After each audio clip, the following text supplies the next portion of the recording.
కేంద్ర మంత్రి బండి సంజయ్ కుమారుడు కేసు వ్యవహారంలో తెలంగాణ ప్రభుత్వం వైఖరిపై ఎమ్మెల్యే బండారి లక్ష్మారెడ్డి తీవ్ర విమర్శలు చేశారు.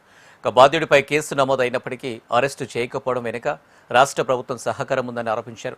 బాలికపై హానీ ట్రాప్ వసూళ్ల కేసులు నమోదు చేయడంపై ఆయన మండిపడ్డారు. ఏ నిబంధనల ప్రకారం పోలీసులు బాలికపై ఇలాంటి కేసులు నమోదు చేశారు అని నిలదీశారు. ప్రధాని నరేంద్ర మోడీ చేపట్టిన బేటీ బచావో కార్యక్రమం కేవలం నినాదానికే పరిమితమైందా అని ప్రశ్నించిన బండారి లక్ష్మారెడ్డి నైతిక బాధ్యత వహిస్తూ బండి సంజయ్ కేంద్ర మంత్రి పదవికి రాజీనామా చేయాలని డిమాండ్ చేశారు.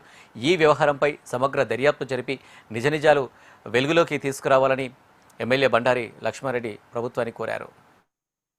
లాస్ట్ 4-5 డేస్ నుంచి బండి సంజయ్ గారు అబ్బాయి ఏదైతే అతను చేసిన అరాచక పనులు అలాగనే సోషల్ మీడియాలో ప్రతి చోట కూడా తిరుగుతూ ఉన్నాయి, మీరు అందరు కూడా చూస్తూ ఉన్నారు.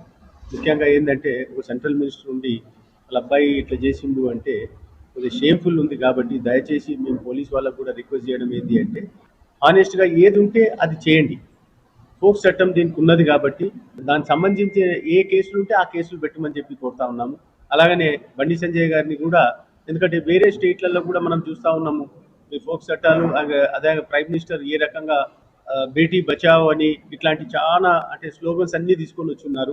ఆ స్లోగన్స్లన్నా కనీసం మా స్టేట్లో ఇంప్లిమెంట్ చేయాలి తెలంగాణలో.